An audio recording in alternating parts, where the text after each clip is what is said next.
All right, today we will arrive at Cauchy's integral theorem from Green's theorem in multivariable calculus.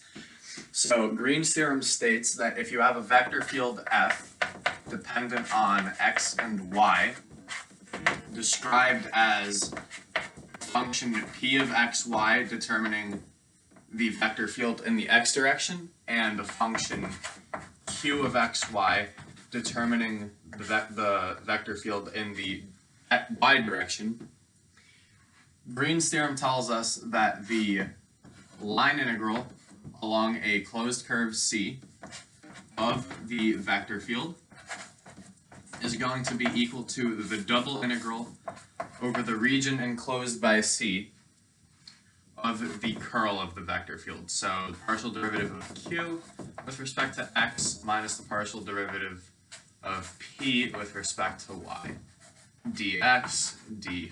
This is Green's theorem.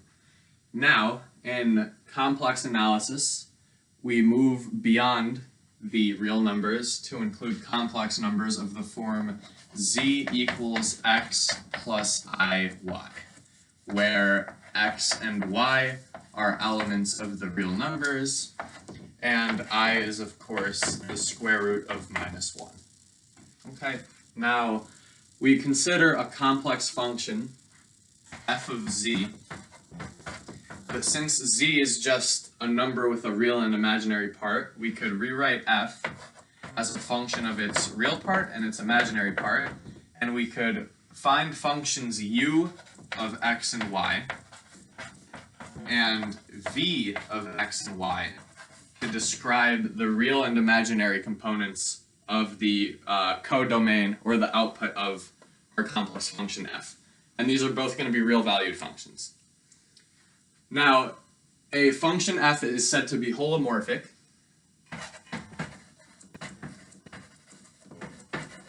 if you could differentiate it one time. And it turns out that if you could differentiate it one time, you could differentiate it arbitrarily many times. And it is holomorphic if it satisfies the two Cauchy-Riemann equations, which are as follows. The partial derivative of u with respect to x is equal to the partial derivative of v with respect to y. And the second one is the partial derivative of u with respect to y is equal to minus the partial derivative of v with respect to x. If f is holomorphic on a certain domain, these equations are going to hold true for every single point within that domain. Now, we're going to consider a contour integral in the complex plane along a closed curve, omega, and let's say this omega encloses a complex domain, capital Omega. Okay? We're going to consider the contour integral along omega of f of z dz, and as a given, we're going to take that f is holomorphic on omega, okay, and also along the boundary. What can we find from this? Well, let's rewrite f and dz by decomposing them into their real and imaginary components. So we're going to get the contour integral along omega, and a contour integral is just the same thing as a line integral from Calc 3, it's just in complex analysis. We're going to decompose f into its real component u plus its imaginary component v, and we're going to decompose this differential into dx plus I dy. Nothing controversial there. Now, we're going to do some basic algebra. We're going to FOIL this out, and we're going to get two integrals. We're going to get two contour integrals. We're going to get a real contour integral, and we're going to get a imaginary contour integral. So this is going to be equal to the contour integral along omega of u dx minus v dy, because you're going to get an I squared. U dx minus v dy. And for our imaginary contour integral, it's going to be a little simpler.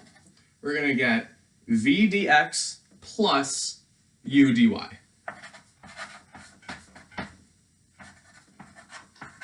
Now,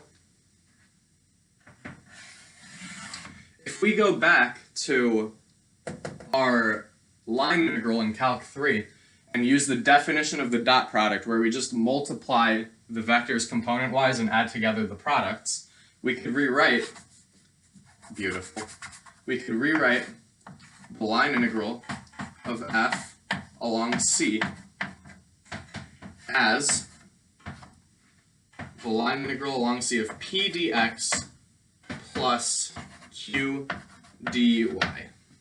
Alright, now this form looks a lot like these two. They're just relabelings of each other. And moreover, these are both real valued line integrals now, because x and y are real numbers and u and v are real valued functions. So we could do the same thing. We could convert this contour integral into a double integral over the region enclosed omega, and we're going to do the same thing. It's going to be the partial derivative of v with respect to x minus the partial derivative of u with respect to y, except now we have to account for this negative by putting a negative up here. Okay? And this is going to be with respect to dx and dy.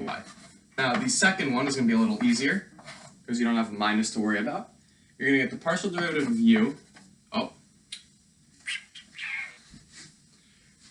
It's not a contour integral anymore, it's a double integral. You're going to get the double integral over the domain omega of the partial derivative of u with respect to x minus the partial derivative of v with respect to y, dx, dy. Okay? Now, we know that f is holomorphic on this domain omega, so the Cauchy-Riemann equations are going to hold true. If you rearrange them by subtracting, you'll clean this up tremendously. So if you subtract the partial derivative of v with respect to y from both sides of the first Cauchy-Riemann equation, you're going to get that the partial derivative of x, the partial derivative of u with respect to x minus the partial derivative of v with respect to y is equal to 0.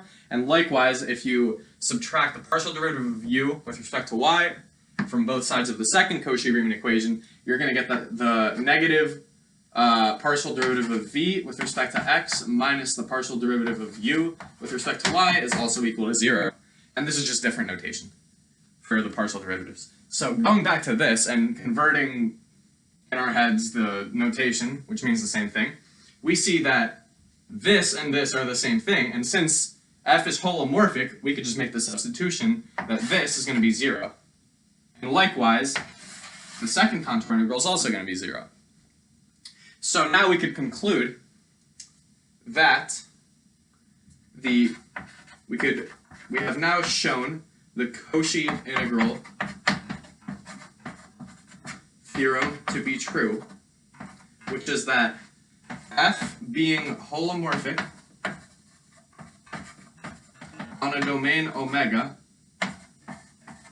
implies that the contour integral along the curve enclosing omega of f is going to be equal to 0. And that is the Cauchy integral theorem.